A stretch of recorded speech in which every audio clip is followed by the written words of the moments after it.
My mother pressed a glass of red wine into my hand at my engagement party, her smile cold and calculated. It smelled wrong, so I swapped it with my sister's, and 30 minutes later the room erupted in chaos as she collapsed, revealing a chilling secret. I've always trusted my gut. It's what makes me a damn good investigative journalist. That sharp, unshakable instinct that screams something's wrong when the world looks polished and perfect. It saved me on late-night stakeouts in Seattle's shadiest corners, chasing leads on corporate fraud or political corruption. But nothing could have prepared me for the moment it saved my life at my own engagement party. The Fairmont Hotel's grand ballroom sparkled like a scene from a Hollywood gala, all crystal chandeliers and floor-to-ceiling windows framing Seattle's glittering skyline.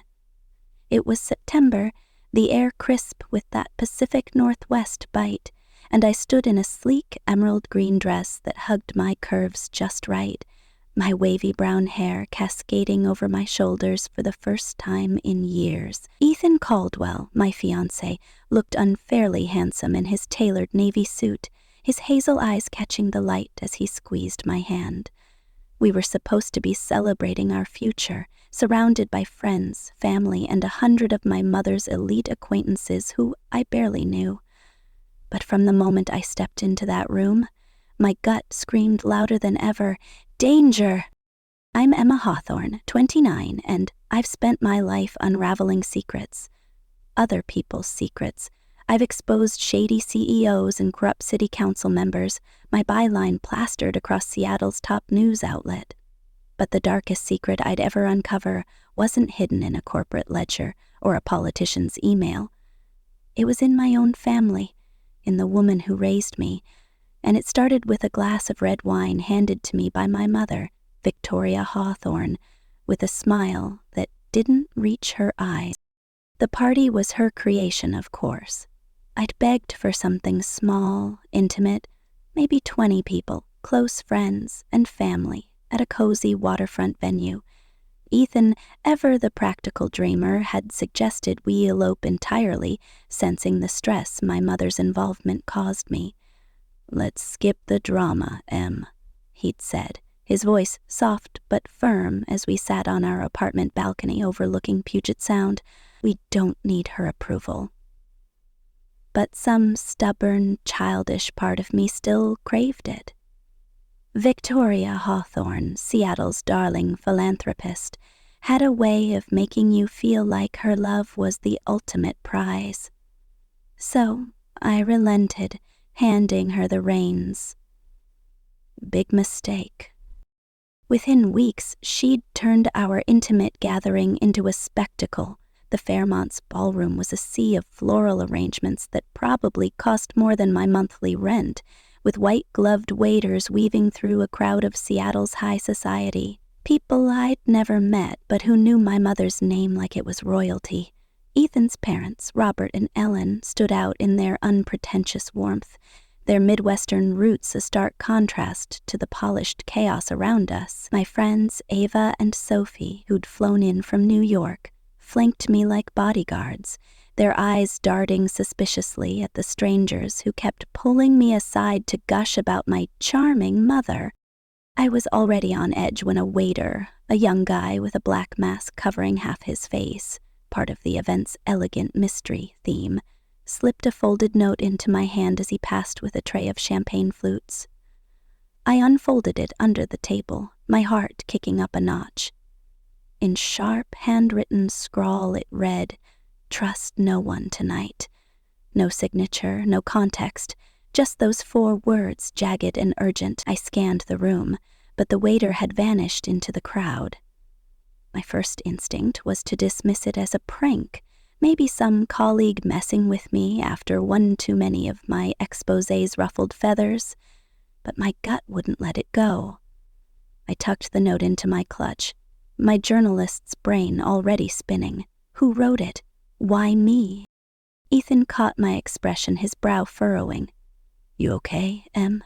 he whispered, his hand warm on my lower back. I forced a smile, not wanting to worry him.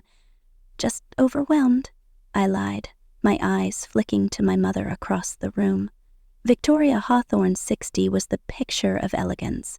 Tall, slender, her blonde hair swept into a flawless chignon, her designer gown catching the light. She was chatting with a group of her charity board members, her laughter bright but her gaze fixed on me. Always watching, always judging. Growing up in our waterfront mansion in Madison Park, I'd learned to dread that look. Victoria wasn't just a perfectionist, she was a puppeteer, pulling strings until every detail of my life aligned with her vision of excellence. My clothes, my friends, my ambitions. Nothing was mine to choose. "Emma, that dress makes you look sloppy. Change."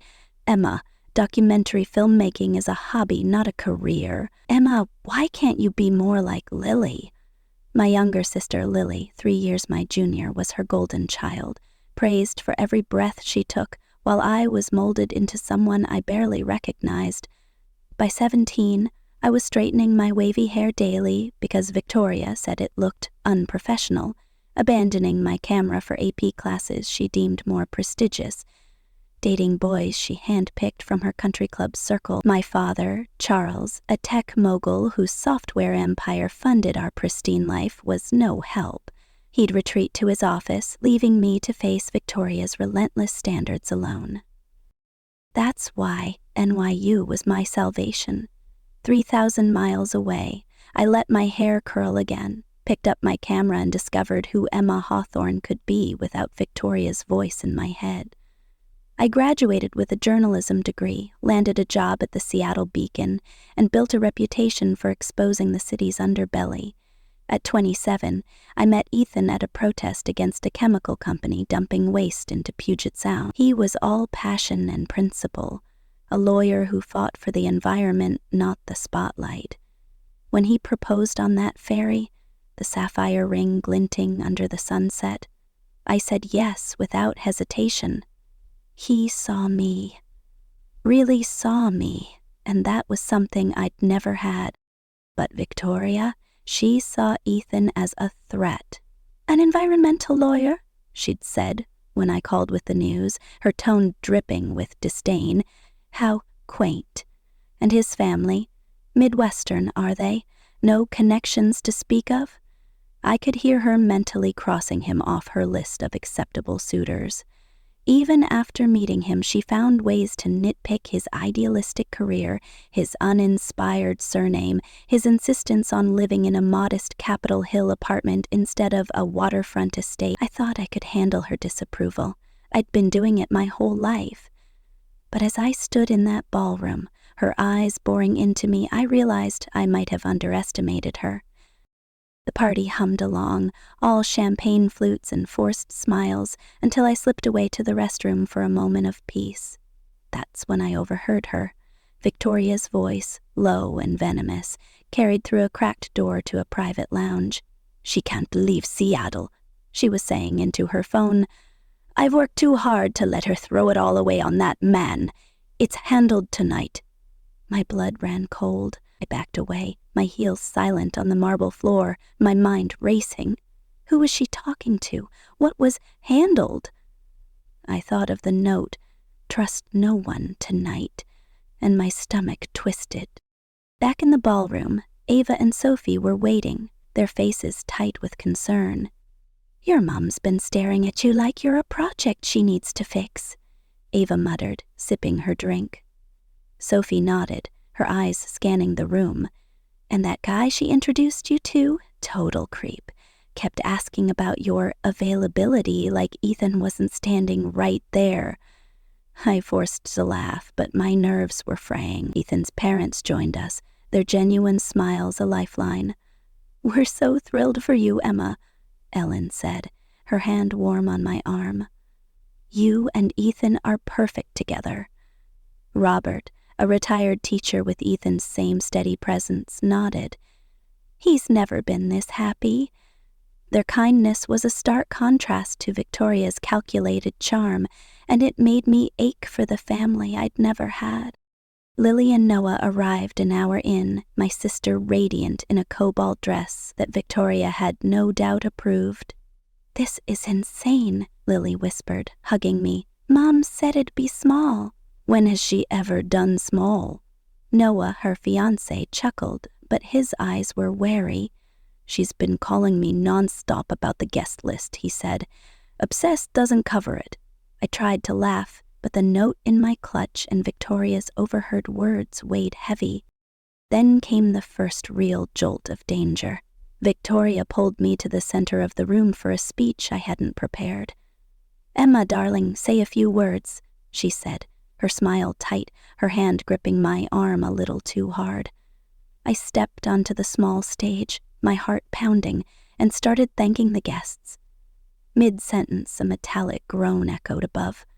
I looked up just as the massive chandelier directly overhead swayed, its crystals clinking ominously. The window guests screamed, scattering as Ethan yanked me off the stage. The chandelier didn't fall, but it hung at an unnatural angle, wires exposed. "Faulty installation," a staff member muttered, but my gut screamed otherwise. Victoria's face was unreadable. Her eyes locked on me as staff rushed to secure the fixture. I was still shaking when she announced the family toast. "A special moment for our closest circle," she said, her voice carrying over the now hushed room. A waiter appeared with a tray, 4 champagne flutes and 1 glass of red wine. "Emma's allergic to champagne," Victoria explained to the puzzled glances, handing me the wine. It was a lie. I'd never had an issue with champagne in my life. I lifted the glass, the acrid chemical scent hitting me like a warning siren. My mind flashed to the note, to her phone call, to the chandelier. Every instinct screamed, "Don't drink it." As Lily turned to whisper something to Noah, I swapped our glasses in one fluid motion, my hands steady despite the panic clawing at my chest. "To new beginnings," Victoria said, raising her flute. We echoed her, and I sipped the champagne, watching Lily take a gulp of the wine. Victoria's eyes stayed on me, expectant, almost hungry. For a moment, everything seemed fine. Guests mingled, music played, and I tried to convince myself I'd overreacted, but then Lily stumbled, her face paling as she clutched Noah's arm. "I don't feel right," she slurred, her eyes unfocused, a sheen of sweat on her brow. The room tilted as I rushed to her side, Noah already supporting her weight. "She's only had 1 glass," he said, his voice tight with panic. "This isn't normal." The crowd parted as we guided Lily to a private lounge, her legs buckling. She collapsed onto a velvet chaise, vomiting violently into a waistbin I grabbed just in time. Her breathing was shallow, her hands trembling. "Something's wrong," I whispered to Ethan, who'd followed us. "That wine was meant for me."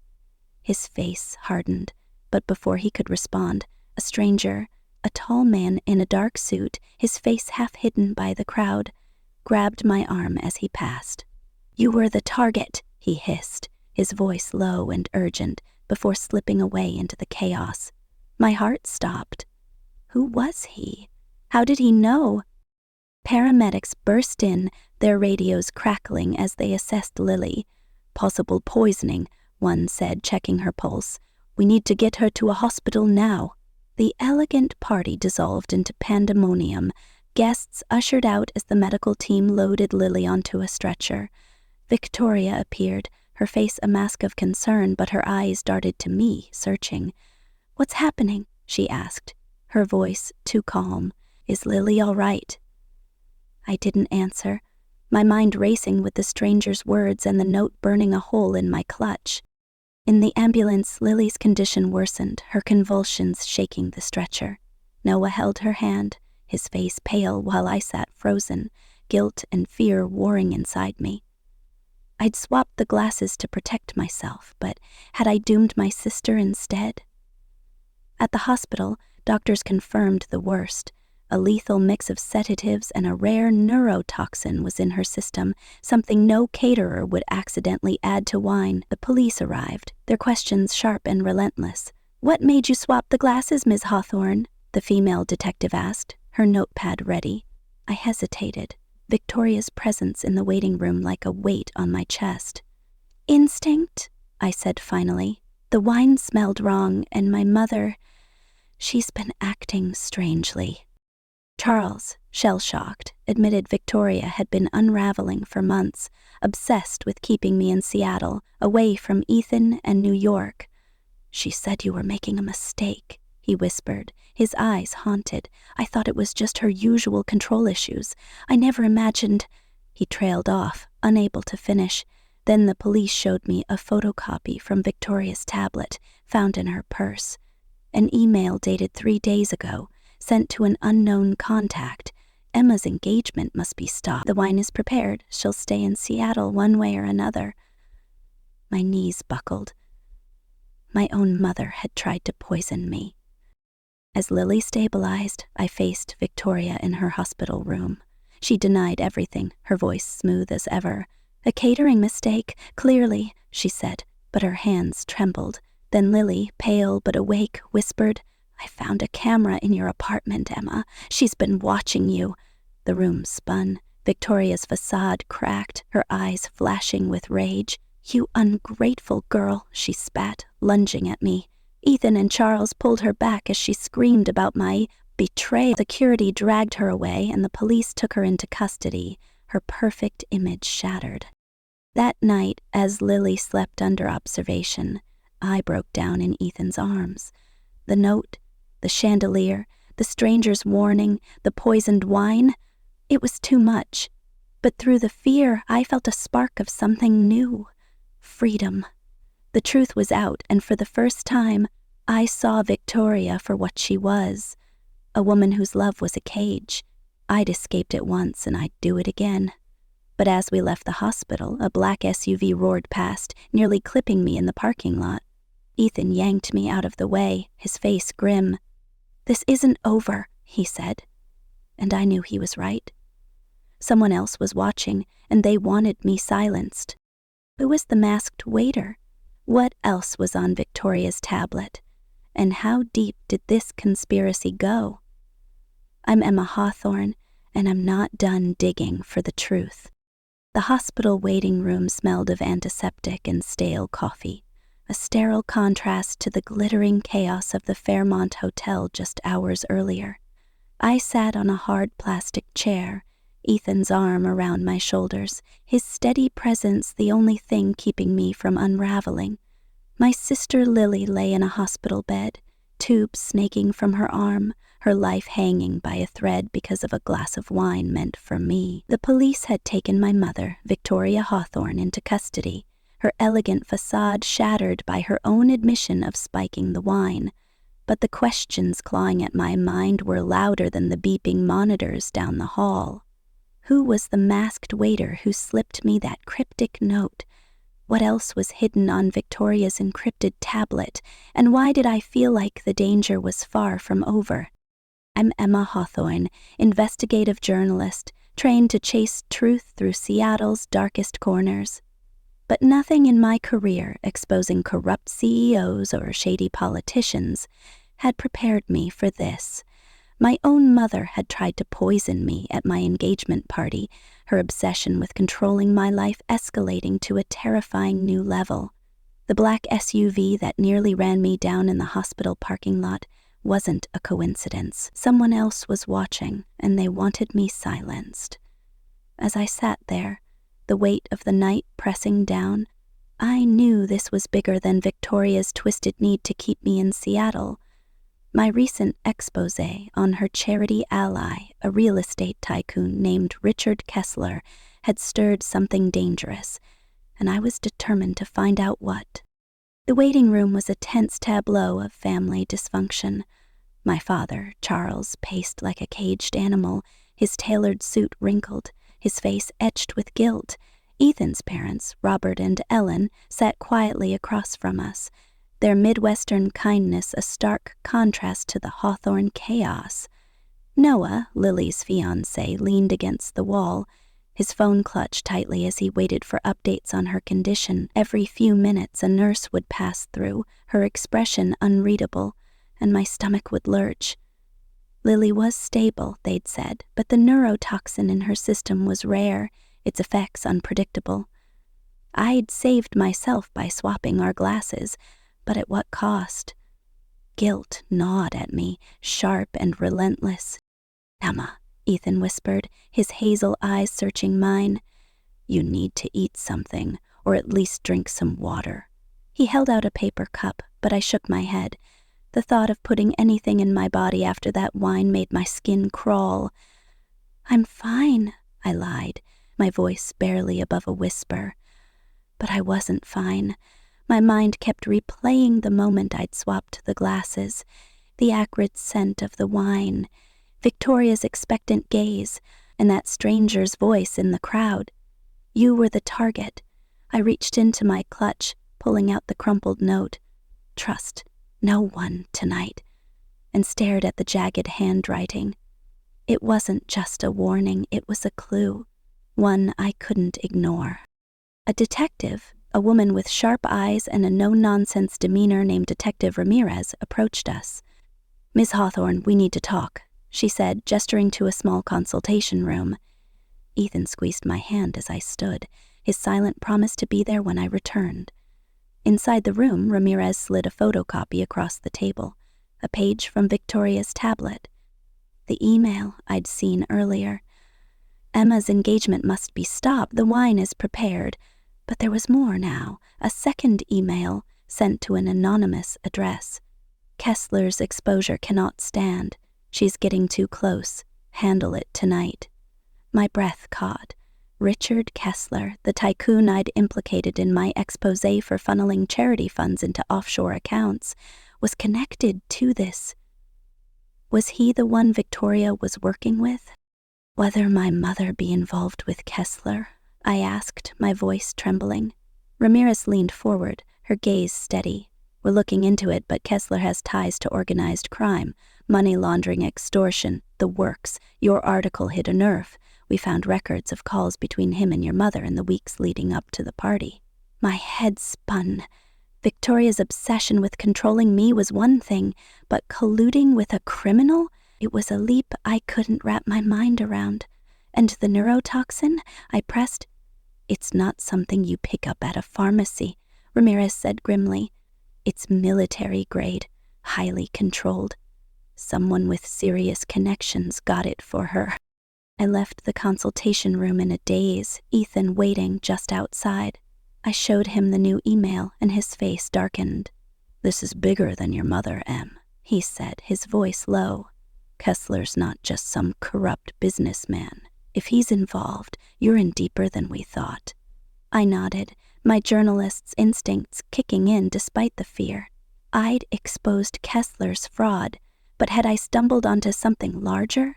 A network that didn't take kindly to being uncovered.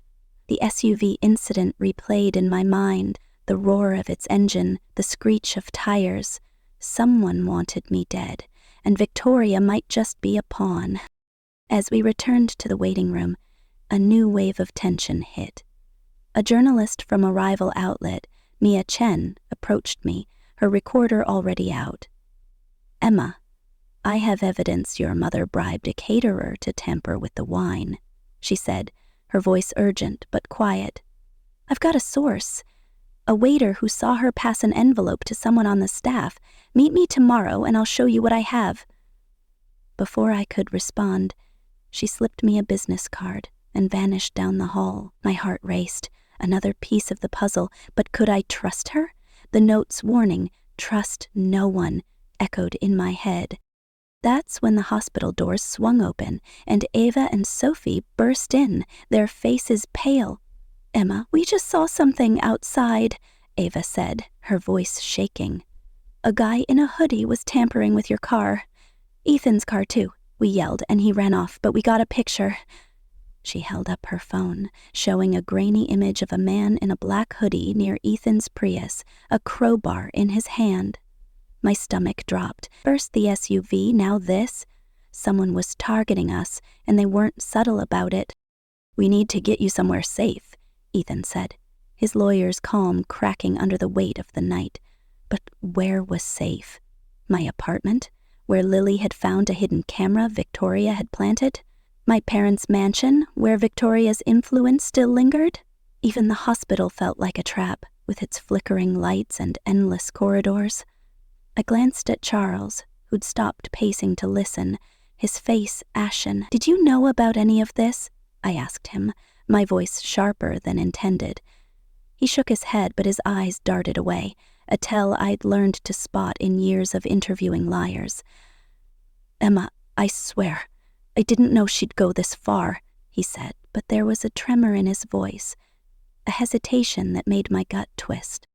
Before I could press him, a doctor emerged. "Family of Lily Brooks?" We all stood, holding our breath. "She's awake," he said, relief washing over his face. "The neurotoxin's effects are stabilizing, but she'll need to stay for observation. Whoever dosed that wine didn't intend for the victim to walk away." My knees buckled, and Ethan caught me. "The wine was meant for me. If I hadn't swapped glasses, I'd be the one in that bed, or worse." We filed into Lily's room, where she lay pale against the white sheets, an IV dripping into her arm. Noah rushed to her side, taking her hand while I hovered near the door, guilt choking me. "Emma," Lily whispered, her voice weak but clear. "You saved me. The doctor said if I'd had the full dose, I wouldn't have made it." Her words hit like a punch. I'd saved her, but I'd also put her in danger. "I'm so sorry," I said, tears burning my eyes. "I didn't know what else to do." She reached for my hand, her grip surprisingly strong. "You trusted your gut. That's what matters." Victoria's absence in the room was a gaping wound, but Lily's next words made it bleed. "She was watching you, Emma," she said, her voice trembling. "I found a camera in your apartment last month, hidden in a smoke detector. I didn't know what to do, so I didn't tell you. I thought maybe I was wrong." My blood ran cold. A camera? Victoria had been spying on me, invading my life even from 3 states away. Ethan's face hardened, his hand tightening on mine. "We're getting that apartment swept tomorrow," he said. "This ends now." But it didn't end. As we left Lily's room, a security guard approached, his face grim. "Miss Hawthorne, we found something in your mother's purse." He held up a small, leather-bound notebook sealed in an evidence bag. "It's a diary, but it's coded, some kind of cipher. We're sending it to our cryptology team." A coded diary? My mother, the polished socialite, keeping secrets in code? It was like something out of one of my investigations, but this was personal, and it terrified me. What was she hiding, and who was she hiding it for? The night stretched on, each revelation piling on to the last. Detective Ramirez returned with more news. "We traced the anonymous email address from your mother's tablet," she said. "It leads to a shell company linked to Kessler. We also found a burner phone in her hotel room with texts arranging a meeting tonight after the party." My mind raced. Victoria wasn't acting alone. Kessler or someone in his network was pulling strings, and I was their target. But why? My exposé had damaged his reputation, sure, but was it enough to justify attempted murder? As we prepared to leave the hospital, Ethan's phone buzzed with a text from an unknown number. "Back off, or you're next." He showed it to me, his jaw tight. "We're not safe here," he said, his voice low. "We need to disappear for a while." But disappearing wasn't an option. I was an investigative journalist, and running wasn't in my blood. I'd exposed Kessler once. I could do it again. But first, I needed answers about the waiter, the diary, the camera, and the shadowy figure behind it all. We headed to Ethan's parents' house in Tacoma, a modest craftsman far from Seattle's prying eyes. Robert and Ellen welcomed us with open arms, their warmth a balm after the night's horrors. But even there, I couldn't shake the feeling of being watched. As I unpacked my bag, I found a small, unmarked envelope tucked inside. A second note, this one typed, "You can't outrun the truth." My heart stopped. Someone had been in my bag, maybe at the hospital, maybe earlier. I showed it to Ethan, who immediately called Ramirez. "We're putting a protective detail on you," she said over the phone. "This is escalating." The next morning, I met Mia Chen at a crowded coffee shop in Pike Place Market, her evidence burning a hole in my mind. She slid a USB drive across the table. "Recordings," she whispered. "The caterer admitting Victoria paid him to spike the wine. He didn't know it was a neurotoxin, just thought it was a sedative. But there's more. He mentioned a fixer who supplied the stuff, someone Kessler trusts." I gripped the drive, my pulse racing. A fixer? This was deeper than I'd imagined. A web of corruption, tying my mother to a criminal underworld I'd only scratched the surface of. As I left the coffee shop, my phone buzzed with a call from an unknown number. "Emma Hawthorne," a distorted voice said, low and menacing. "You're digging in dangerous places. Drop it, or Ethan pays the price." The line went dead, and I froze in the middle of the bustling market, tourists shoving past me. My hands shook as I called Ethan, who was safe at his parents' house, but the threat lingered like a shadow. They weren't just after me. They were targeting the people I loved. Back at the house, I played Mia's recordings for Ethan and his parents. The caterer's voice was shaky, admitting to taking Victoria's money, describing a man in a black coat who handed him the vial. "He said it was just to make her sick," the caterer stammered. "I didn't know it could kill anyone." Ethan's face was grim. "We need to get this to Ramirez," he said, "but we also need to figure out who this fixer is." I nodded, my mind already working. I'd spent years tracking leads, piecing together puzzles. This was no different, except it was my life on the line. That afternoon, Lily was discharged and we met her and Noah at a safe house arranged by the police. She looked fragile but determined, her eyes holding a new strength. "I'm done being her pawn," she said, her voice steady. "She played us against each other our whole lives, Emma, but we're stronger together." We hugged, tears streaming down my face. For the first time, I felt like I had a sister, not a rival. But the moment was cut short by a knock at the door, a courier delivering a package addressed to me. Inside was a single photograph. Me, standing on the Fairmont stage, the chandelier swaying above. On the back, in the same jagged handwriting as the first note, "Next time, it falls." The room went silent, the air thick with fear. Noah broke it, his voice shaking. "This is a message. They're not stopping." Ethan pulled me close, but I could feel his own fear, his body tense against mine. Ramirez arrived within the hour, taking the photo into evidence. "We're cross-referencing the handwriting with known associates of Kessler," she said. "But you need to stay low. No more chasing leads until we know who we're dealing with." I wanted to argue, to tell her I couldn't stop, that finding the truth was who I was. But the photo, the SUV, the voice on the phone, they were all warnings. I was in over my head, and I wasn't alone in the crosshairs. That night, as we lay in the safe house's spare bedroom, Ethan held me, his voice soft but fierce. "I won't let them take you from me," he said. "We're going to fight this together." I nodded, but my mind was elsewhere, piecing together the clues, the waiter, the fixer, the camera, the diary, each a thread in a tapestry I couldn't yet see. But one thing was clear: Victoria wasn't the mastermind. She was a piece, maybe a willing one, but someone else was pulling the strings, and I had a sinking feeling it was tied to my exposé, to Kessler, and to secrets I hadn't yet uncovered. The next day, I got a call from my editor at the Seattle Beacon. "Emma, we're getting pressure to pull your Kessler story," he said, his voice tight. "Anonymous threats, legal notices, even a break-in at the office last night. Someone wants it gone." My heart sank. The break-in, the threats, it was all connected. "Don't pull it," I said, my voice steady despite the fear. "I'm working on something bigger, trust me." He hesitated, then agreed, but I could hear the doubt in his voice. I was running out of allies. And time. As we prepared to move to a new safe house, Ethan's car wouldn't start.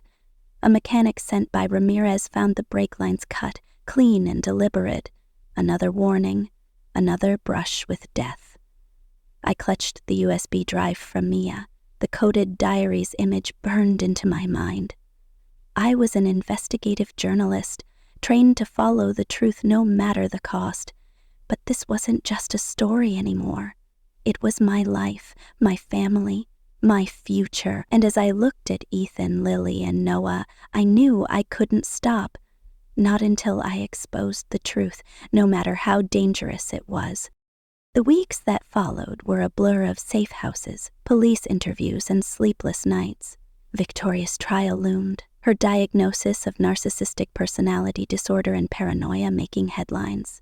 But the real story was still out there, hidden in the shadows of Kessler's empire. I kept digging, quietly, using encrypted channels to contact sources. Mia's caterer led to a name, the Fixer, a man known only as the Broker, a ghost in Seattle's underworld. The coded diary, partially decrypted, revealed references to a Plan B if the wine failed, a plan that was still in motion. One night, as Ethan and I sat in a dimly lit safe house, a news alert flashed on my phone. Kessler had fled the country, his private jet last seen leaving a Seattle airstrip. My exposé had pushed him too far, and now he was on the run. But the final blow came hours later, when Ramirez called. "We found the waiter," she said. "Dead. In an alley near the Fairmont. Single gunshot wound. No ID, no prints." My heart stopped. The man who'd warned me, who'd tried to save me, was gone, and with him another piece of the puzzle. But something shifted in me that night. Fear gave way to resolve. I'd spent my life running from Victoria's control, building a new life with Ethan, Lily, and the family I'd chosen. They'd tried to silence me through poison, through threats, through death. But I was still here, still fighting. I turned to Ethan, his face lit by the glow of the laptop where I'd been typing my next article. "We're going to finish this," I said, my voice steady. "For Lily, for the waiter, for us." He nodded, his eyes fierce with pride. "We're going to be extraordinary," he said, echoing a promise we'd made months ago before the world turned upside down. And as I typed the first line of my new series, a deep dive into Kessler's criminal network, my mother's betrayal, and the cost of truth, I felt it. A spark of hope, of purpose, of defiance. They'd tried to break me, but they'd only made me stronger. The truth was out there, and I'd find it, no matter the cost.